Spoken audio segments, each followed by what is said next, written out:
Hi hello നമസ്കാരം. ഞാൻ നിങ്ങളുടെ നത്ത ഫാത്തിമ. ഇപ്പോൾ കാലിക്കറ്റ് യൂണിവേഴ്സിറ്റിയിൽ MA ജേർണലിസം ആൻഡ് മാസ് കമ്മ്യൂണിക്കേഷന് പഠിച്ചുകൊണ്ടിരിക്കുന്നു. ആക്സസിബിലിറ്റി എന്നത് ഞങ്ങളെപ്പോലെയുള്ള ഭിന്നശേഷിക്കാർക്ക് ഒരു ചെറിയ പദമല്ല, അത് ഞങ്ങളുടെ ഏറ്റവും വലിയ പ്രശ്നമാണെന്നാണ് എൻ്റെ അഭിപ്രായം. സമൂഹം എത്രയൊക്കെ ഭിന്നശേഷി സൗഹൃദമായി മാറിക്കഴിഞ്ഞു എന്ന് വാത്തോരാതെ പറഞ്ഞാലും അതിൻ്റെ നേർസാക്ഷ്യം നമ്മളെ ചുറ്റുപാടിൽ ഒക്കെ തന്നെയുണ്ട്. സംശയമുള്ളവർക്ക് ഒന്ന് പുറത്തു ഇറങ്ങി നോക്കാം. എത്ര സ്ഥലങ്ങളിൽ റാമ്പ് സ്ഥാപിച്ചിരിക്കുന്നു, എത്ര സ്ഥലങ്ങളിലാണ് ലിഫ്റ്റ് ഉള്ളത്. ഞാനൊന്ന് തിരുത്തി പറയട്ടെ സുഹൃത്തുക്കളെ, എത്ര സ്ഥലത്ത് ഉപയോഗിക്കാൻ പറ്റിയ ഇങ്ങനെ കുത്തനെയല്ലാത്ത വീൽചെയർ ഓടിച്ച് കയറ്റാൻ പറ്റിയ റാമ്പുകളുണ്ട്. എത്ര സ്ഥലത്ത് ലൈസൻസിൻ്റെ മറവിൽ ഉണ്ടാക്കിയിട്ട പെട്ടിക്കൂടല്ലാത്ത വർക്ക് ചെയ്യുന്ന ലിഫ്റ്റുകളുണ്ട്. എത്ര സ്ഥലത്ത് റാമ്പിന് കുറുകെ ഒന്നുമില്ലാത്ത, സ്മൂത്തായിട്ട് ഓടിച്ചു പോകാൻ പറ്റാത്ത, അതായത് റാമ്പിന് കുറുകെയൊക്കെ മരങ്ങൾ വെച്ച് പിടിപ്പിക്കുന്ന ഒരു വ്യത്യസ്തമായിട്ടുള്ള ഒരു കാഴ്ച ഞാൻ കണ്ടുവരുന്നുണ്ട്. അതാണ് ഞാൻ പറഞ്ഞു വന്നത്. ഇത് നമ്മൾ ചർച്ച ചെയ്യുകയാണെങ്കിൽ ഇതൊരു വലിയ ടോപ്പിക്കാണ്. ഇത് ചർച്ച ചെയ്യപ്പെടേണ്ട ടോപ്പിക്ക് തന്നെയാണ്, വലിയ ടോപ്പിക്കാണ്. പക്ഷെ ഞാൻ നിങ്ങളുടെ ശ്രദ്ധ വിദ്യാഭ്യാസ സ്ഥാപനങ്ങളിലേക്ക് കൊണ്ടുവന്നോട്ടെ. ഞാൻ പഠിച്ച എത്രയൊക്കെ വിദ്യാഭ്യാസ സ്ഥാപനങ്ങളിൽ ഭിന്നശേഷിക്കാർക്ക് ഉള്ള ആക്സസിബിലിറ്റി ഇഷ്യൂസിനുള്ള പ്രോബ്ലം സോൾവ് ചെയ്തിട്ടുണ്ട് എന്നുള്ളതാണ് ക്വസ്റ്റ്യൻ. ഇതിനൊരു ബിഗ് യെസ് പറയാൻ പറ്റിയിരുന്നെങ്കിൽ ഞാനിപ്പോൾ ഇവിടെ ഇരുന്ന് ഈ വീഡിയോ ചെയ്യേണ്ട അവസ്ഥയുണ്ടായിരുന്നില്ല. The answer is no. അപ്പം ചിലവർക്ക് ആക്സസിബിലിറ്റി എന്നുള്ള വാക്ക് ഞാൻ എങ്ങനെയാണത് ഉദ്ദേശിക്കുന്നതെന്ന് മനസ്സിലായിട്ടുണ്ടാവില്ല. അവർക്കായിട്ട് ഞാൻ ചുരുക്കി പറയാം. പെർഫെക്റ്റ് അല്ലെങ്കിൽ എല്ലാം തികഞ്ഞവർ, അല്ലെങ്കിൽ സാധാരണ കുട്ടികളും മനുഷ്യരും എത്തുന്ന എല്ലാ സ്ഥലങ്ങളിലേക്കും എത്താൻ ഞങ്ങളെപ്പോലെയുള്ളവർക്കും അവകാശമുണ്ട്. അങ്ങനെ നിങ്ങൾ കയറി ചെല്ലുന്ന എല്ലാ സ്ഥലങ്ങളിലേക്കും ഞങ്ങളെപ്പോലെയുള്ളവർക്ക് കയറി ചെല്ലാൻ വേണ്ടിയുള്ള സംവിധാനങ്ങൾ എവിടെയൊക്കെ എത്രത്തോളമുണ്ട്. ഈ ചർച്ചയുടെ ജോഗ്രഫിക്കൽ ഏരിയ ഞാൻ വീണ്ടും കുറച്ച് ഞാൻ പഠിക്കുന്നു കാലിക്കറ്റ് യൂണിവേഴ്സിറ്റി ക്യാമ്പസിലോട്ട് കൊണ്ടുവരികയാണ്. കുറേ ഡിപ്പാർട്ട്മെൻറ്റിലുള്ള കാലിക്കറ്റ് യൂണിവേഴ്സിറ്റി ക്യാമ്പസിൽ ജോയിൻ ചെയ്തപ്പോൾ എൻ്റെ മനസ്സിലൊരു പ്രതീക്ഷയുണ്ടായിരുന്നു. ഞാൻ പഠിക്കാൻ പോകുന്നത് ഓരോരുത്തരുടെയും ഡ്രീം ക്യാമ്പസ് ആയിരിക്കാവുന്ന, അല്ലെങ്കിൽ ആണെന്ന് ഞാൻ പലപ്പോഴും പറഞ്ഞു കേട്ടിട്ടുള്ള കാലിക്കറ്റ് യൂണിവേഴ്സിറ്റി ക്യാമ്പസിലാണ്. ഇവിടെ ഞങ്ങളെപ്പോലെയുള്ളവർ കൈ നീട്ടി സ്വീകരിക്കും. ഞങ്ങളെപ്പോലെയുള്ളവർക്ക് മുറവിൽ കൂട്ടാതെ നിവേദനം കൊടുക്കണം, വീണ്ടും നിവേദനം കൊടുക്കേണ്ടി വരാതെ എത്രയും പെട്ടെന്ന് സോൾവ് ആവും, അല്ലെങ്കിൽ ഞങ്ങൾ ആക്സസിബിലിറ്റി ഇഷ്യൂസ് മാറിക്കിട്ടും എന്ന് ഞാൻ വിശ്വസിച്ചിരുന്നു. അവിടെ കോണിപ്പടികളായതുകൊണ്ട് എനിക്കൊരിക്കലും മറ്റുള്ളവരുടെ സഹായം തേടേണ്ടി വരില്ല എന്ന് വിശ്വസിച്ചിരുന്നു. പക്ഷേ കാര്യം ഇവിടെയും മാറിയിട്ടില്ല. തമാശയുടെ സ്വരം ചേർത്ത് പറഞ്ഞാൽ ശങ്കരൻ ഇപ്പോഴും തെങ്ങമ്മ തന്നെ, ഒരു മാറ്റവും ഉണ്ടായിട്ടില്ല. അവിടെ നിന്ന് നിങ്ങളുടെ ശ്രദ്ധ ഞാൻ വീണ്ടും എൻ്റെ സ്വന്തം ഡിപ്പാർട്ട്മെൻറ്റിലോട്ട് കൊണ്ടുവരുന്നു. Department of journalism and mass communication. ഇത് ഞാൻ മുമ്പ് പഠിച്ച വിഷയങ്ങളെപ്പോലെ ഒരു ക്ലാസ് റൂമിൽ ഒതുങ്ങിക്കൂടി പഠിക്കേണ്ട വിഷയമല്ല ജേർണലിസം. ഇതിൽ പ്രാക്ടിക്കലായിട്ടുള്ള കുറേ വർക്ക്സുള്ള ഒരു വിഷയമാണ്. അതുപോലെ തന്നെ ലൈബ്രറിയിലും ഇടയ്ക്കിടയ്ക്ക് കയറി ചെല്ലേണ്ട വിഷയമാണ്.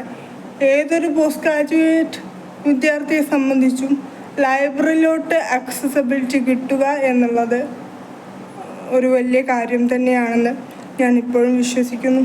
പറഞ്ഞു വന്നത് ഫിലിം സ്റ്റഡീസിൻ്റെയും മറ്റു ഭാഗങ്ങളായിട്ട് ഞങ്ങൾക്ക് വലിയ സ്ക്രീനിങ് നടത്തേണ്ടി വന്നിട്ടുണ്ട്. അപ്പോൾ അതിനൊക്കെ റെഗുലറായിട്ട് എനിക്ക് പ്രിവ്യൂ ഹാൾ എന്ന് പറഞ്ഞൊരു സ്ഥലമുണ്ട് ജേർണലിസം ഡിപ്പാർട്ട്മെൻറ്റിൽ. ഒരു 8 സ്റ്റെപ്പ് കയറി ചെന്നാൽ അവിടേക്ക് എനിക്ക് എൻട്രി ഉള്ളൂ. അവിടേക്ക് എനിക്ക് സ്ഥിരമായിട്ട് പോകേണ്ട, അല്ലെങ്കിൽ എപ്പോഴും ഞാൻ സന്ദർശിക്കുന്ന ആസ് എ സ്റ്റുഡൻറ്റ് എനിക്ക് മാറി നിൽക്കാൻ പറ്റാത്തൊരു സ്ഥലമാണ്. പിന്നെ അതിനോടൊപ്പം തന്നെ video editing, photo editing, audio editing, ഇങ്ങനെ കുറേ സാധനം ഞങ്ങൾക്ക് പഠിക്കാനുണ്ട്. അപ്പോൾ ഇതിനൊക്കെ പ്രാക്ടിക്കലിന് ലാബിലോട്ട് പോകണം. മീഡിയ ലാബ് മുകളിലാണ് മീൻസ് ഫസ്റ്റ് ഫ്ലോറിലാണ്. രണ്ട് പാർട്ട് ഓഫ് കോണികൾ കയറിയാലേ മുകളിലെത്തുള്ളൂ. അപ്പം ഇവിടേക്കൊന്നും റാമ്പോ ലിഫ്റ്റോ ഇല്ലാത്തത് കൊണ്ട് എൻ്റെ സഹപാഠികൾ എന്നെ എടുത്തുകൊണ്ട് കയറ്റാണ് സാധാരണ ചെയ്യാറുള്ളത്. പക്ഷേ അത് എത്രത്തോളം പോസിബിളാണ്? അവർ ഒരു ദിവസം വരാൻ നേരം വൈകിയാൽ എനിക്ക് ക്ലാസ് കയറണ്ടേ? അവരെ പ്രതീക്ഷിച്ചിട്ടല്ലല്ലോ, എന്നും ഒരാൾ സഹായിക്കാനുണ്ടാവും എന്ന് പ്രതീക്ഷിച്ചിട്ടല്ലല്ലോ നമ്മളാരും അവിടെ ചെല്ലുന്നത്. അപ്പോൾ അവരെ കൊണ്ട് എടുത്ത് കയറ്റിക്കുക എന്ന് പറയുന്നത് മെൻ്റലി അവർ തയ്യാറാവണം. അവർ തയ്യാറായാൽ തന്നെ അത് അവർക്കൊരു എന്നെ പോലെയുള്ള ഒരു ഭാരമുള്ള കുട്ടിയെ ഒക്കെ എടുത്ത് കയറ്റുക എന്ന് പറയുന്നത് അതൊരിക്കലും ഒരു പെർമനൻറ്റ് സൊല്യൂഷൻ അല്ല. അപ്പോൾ എനിക്ക് പറയാനുള്ളത്, അപ്പോൾ നീ എന്തെങ്കിലും ചെയ്തു എന്നുള്ള അടുത്ത ക്വസ്റ്റ്യൻ വരും. ഞാൻ ചെയ്തു. എൻ്റെ ഡിപ്പാർട്ട്മെൻറ്റ് ഇതിൽ ഫുൾ സപ്പോർട്ടായിട്ട് എൻ്റെ കൂടെയുണ്ട്. ഞാൻ അഡ്മിഷൻ എടുത്ത ദിവസം തൊട്ട് എൻ്റെ പ്രശ്നങ്ങളും എൻ്റെ ബുദ്ധിമുട്ടുകളും നേരിട്ട് കാണുന്ന എൻ്റെ അധ്യാപകർ ഞാൻ കൊടുക്കുന്ന നിവേദനങ്ങളെല്ലാം ഫോർവേഡ് ചെയ്യുന്നത് മാത്രമല്ല, പറ്റുന്ന വേദികളിലെല്ലാം ഈ പ്രശ്നം ഉന്നയിക്കുന്നുണ്ട്. കാരണം അവരെ കൊണ്ട് പറ്റുന്നതെല്ലാം അവർ ചെയ്യുന്നുണ്ട്. കാരണം ഞങ്ങളുടെ ഡിപ്പാർട്ട്മെൻറ്റിൽ ഒരു ഡിഫറെൻ്റ് ഏബിൾഡ് ആയിട്ടുള്ള ആൾക്കാർക്ക് യൂസ് ചെയ്യാൻ പറ്റുന്ന ടോയ്ലറ്റ് ഇല്ലായിരുന്നു. അത് എത്രയും പെട്ടെന്ന് പറ്റുന്നതിൽ എത്രയും പെട്ടെന്ന് ശരിയാക്കി തന്നിട്ടുണ്ട്. അങ്ങനെ പറ്റുന്ന പോലെ എല്ലാം സപ്പോർട്ട് ചെയ്യുന്ന ഒരു ഡിപ്പാർട്ട്മെൻറ്റാണ് എനിക്കുള്ളത്. നിവേദനം കൊടുത്തു, ടീച്ചേഴ്സിനോട് പറഞ്ഞു, ഇതിനപ്പുറം നീ എന്തെങ്കിലും ചെയ്തോ? യെസ്, ചെയ്തു. ഞാൻ കഴിഞ്ഞ മാർച്ച് മാസത്തിൽ നമ്മുടെ കാലിക്കറ്റ് യൂണിവേഴ്സിറ്റിയുടെ വൈസ് ചാൻസലറെ പോയി കണ്ടു. അദ്ദേഹത്തോട് എൻ്റെ പ്രശ്നങ്ങളെല്ലാം പറഞ്ഞ് ഒരു നിവേദനവും കൊടുത്തിട്ടുണ്ട്. അപ്പോൾ അദ്ദേഹം ചൂണ്ടിക്കാട്ടിയ പ്രശ്നങ്ങൾ, ഒന്ന്, എൻ്റെ ഡിപ്പാർട്ട്മെൻറ്റിൽ ലിഫ്റ്റിനുള്ള സ്പേസ് ഇല്ല എന്നുള്ളതാണ്. ഇത് തന്നെയാണ് കാലിക്കറ്റ് യൂണിവേഴ്സിറ്റിയിലെ മിക്ക ഡിപ്പാർട്ട്മെൻറ്റുകളിലും ഉള്ള കെട്ടിടങ്ങളുടെ അവസ്ഥ. സ്പേസ് ഇല്ല. പക്ഷേ ഇത് സ്പേസ് ഇല്ല, അവിടെ അതിനുള്ള സൗകര്യമില്ല എന്ന് വിചാരിച്ചിട്ട് ഞങ്ങൾ ഡിപ്പെൻഡൻ്റ് ആവണം എന്നാണോ അധികാരികൾ പറയുന്നത്? സാർ മാക്സിമം ശ്രമിക്കാം, 1 വർഷം എടുക്കും മോളെ എന്ന് പറഞ്ഞു. 1 വർഷം. ആകെ PGക്കുള്ളത് 2 വർഷമാണ്. അതിൽ 1 വർഷം ഏകദേശം തീരാറായി. 2ാമത്തെ വർഷം ജൂൺ 8 തുടങ്ങും. ഇനിയിപ്പോൾ പ്രൊജക്റ്റായി, ഡെസിപ്റ്റേഷനായി, അതിൻ്റെ കാര്യങ്ങളായി, ഇതിനെല്ലാം ലൈബ്രറിയിൽ കയറി ഇറങ്ങേണ്ടി വരും. ഇതൊക്കെ ചെയ്യുമ്പോൾ എനിക്ക് മാത്രമല്ല, എൻ്റെ ഒപ്പമുള്ള കുട്ടികൾക്കൊക്കെ ഉണ്ടാവും ഇത്. അപ്പോഴൊക്കെ അവർ എന്നെയും പിടിച്ചുകൊണ്ട് നടക്കണം എന്നാണോ എല്ലാവരും പറയുന്നത്? എനിക്ക് മനസ്സിലാവുന്നില്ല. അപ്പോൾ നീ ഇപ്പോൾ ഈ യൂട്യൂബ് ചാനലിൽ വന്നിരുന്ന് പറഞ്ഞിട്ട് എന്താ കാര്യം നത്ത എന്ന് ചോദിക്കുന്നവർ, പ്രശ്നം അതെപ്പോഴും ഉന്നയിക്കാനുള്ളതാണ്. നിങ്ങൾക്ക് ചെയ്യാനുള്ളൊരു കാര്യം, ഈ വീഡിയോ ഇത് ഒരു പ്രശ്നമാണെന്ന് നിങ്ങൾക്ക് ഇത്രയും നേരം ഞാൻ പറഞ്ഞത് വെച്ച് ബോധ്യപ്പെട്ടിട്ടുണ്ടെങ്കിൽ ഇത് ഷെയർ ചെയ്യുക, അധികാരികൾക്ക് എത്തിക്കുക, വേണ്ട നടപടികൾ എടുക്കുക. ഇനിയും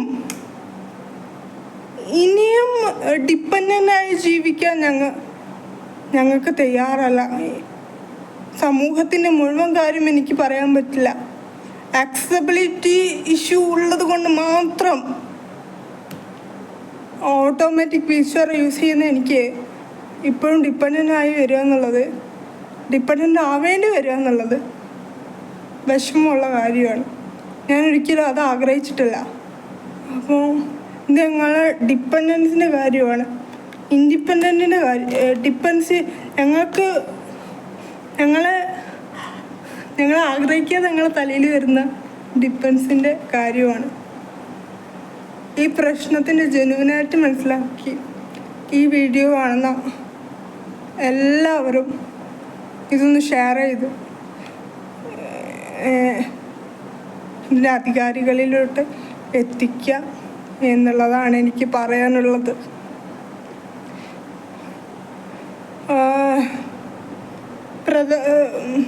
ബഹുമാനപ്പെട്ട വിദ്യാഭ്യാസ മന്ത്രി ഇത് കാണുന്നുണ്ടെങ്കിൽ, മാഡം, ഇത് ഇന്നലെയും തുടങ്ങിയ പോരാട്ടമല്ല മാഡം, മടുത്തു. എല്ലാ സ്ഥലത്തും പോയി ലിഫ്റ്റില്ല, റാമ്പില്ല എന്ന് പറഞ്ഞ് മടുത്തു.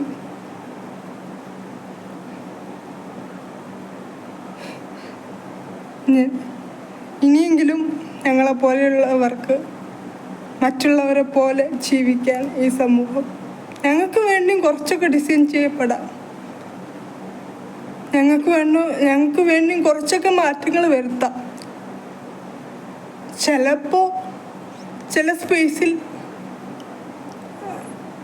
ഒരു റാമ്പിനോ അല്ലെങ്കിൽ ഒരു കോണിപ്പടിക്കോ സ്പേസ് ഉണ്ടാവുകയുള്ളൂ.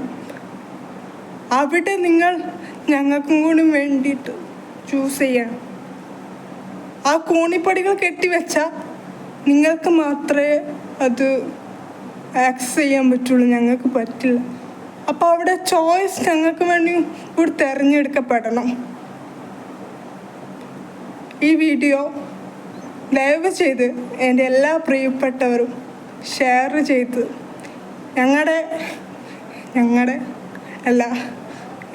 ഞാൻ ഉൾപ്പെടുന്ന ഈ ഡിഫറെൻ്റ് ഏബിൾഡായിട്ടുള്ള ആൾക്കാരുടെ സമൂഹമില്ല, അവർ നേരിടുന്ന പ്രശ്നത്തിന് അറ്റ്ലീസ്റ്റ് പഠിക്കുന്ന സ്ഥലത്തെങ്കിലും ഇൻഡിപെൻഡൻ്റായിട്ട് പഠിക്കാനുള്ള ഒരു അറ്റ്മോസ്ഫിയർ ഞങ്ങൾക്ക് ഉണ്ടാക്കി തരണം. എന്നും പ്രതീക്ഷ ഞാൻ കൈവിടാറില്ല. ശുഭപ്രതീക്ഷയോടെ ഞാൻ നിങ്ങളുടെ സ്വന്തം Nada Fathima. It's me Nada Fathima signing out. Thank U.